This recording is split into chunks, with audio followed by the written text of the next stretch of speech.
আসসালামু আলাইকুম গাইস, এই জায়গাটা ফাঁকা পড়ে আছে, তো এই জায়গাটার মধ্যে পালং শাক দিয়ে দেব আজকে।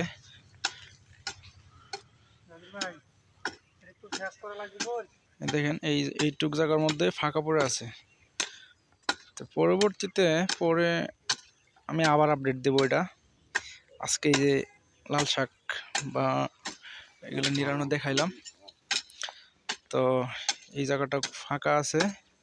তো এই জায়গাটা খুব সুন্দর, বা কুবায় রাখছিলাম, টমেটো লাগাইছিলাম, টমেটো হয় নাই। এই টমেটোর চারাটা ওদিকে লাগাই দাও, ওই পাশে লাগাই দাও ওটা। একটা কোপ দিয়া আগে ওইখানে জায়গা করে নাও, তারপরে এটা উঠাও।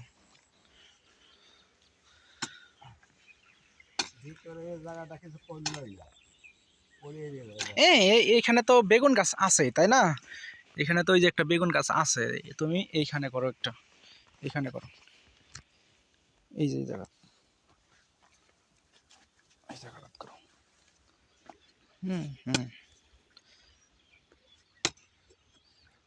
ব্যাস,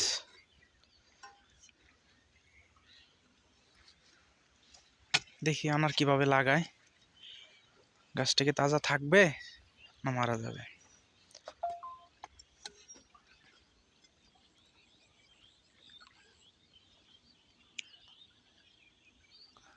হাত দিয়ে দাও, হাত দিয়ে মাটি দাও, হাত দিয়ে সাইডে চাপা দাও।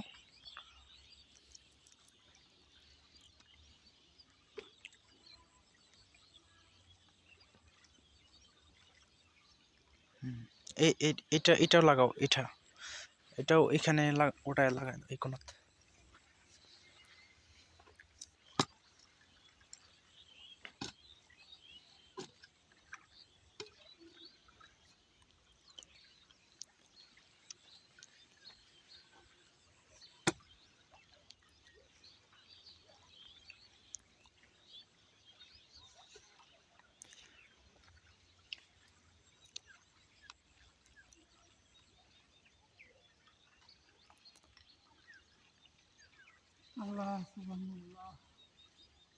পরে একটু পানি দিয়ে দিও, হ্যাঁ।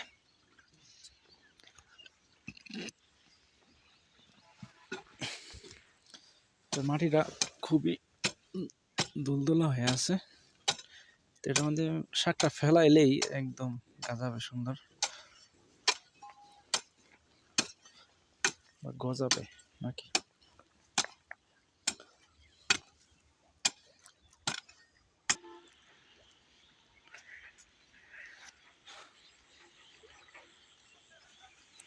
তো গাইস, এই দেখেন আমরা পালং শাক ফালাই দিচ্ছি। এই আর আছে না সব ফেলে বেরিয়ে যাবে, এটা আর একটু মাটি সমান করে নিয়ে যাওয়ার তো আপনাদেরকে দেখাবো প্যাকেটটা। দাও, পুরোটাই দিয়ে দাও, সব বিচি দিয়ে দাও, হ্যাঁ, যা আছে সব দিয়ে দাও বিচি।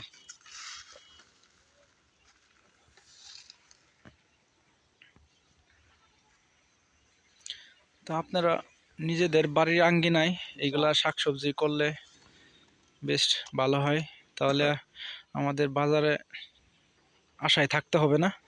যখন ইচ্ছা তখনই উঠানো যায়। দাও, প্যাকেটটা দাও। এই যে পালং শাক,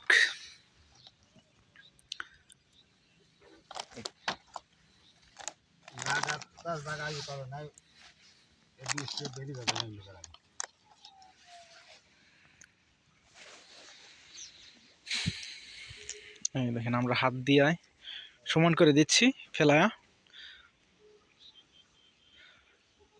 তো গাছ আজকে এই পর্যন্তই। আসসালামু আলাইকুম।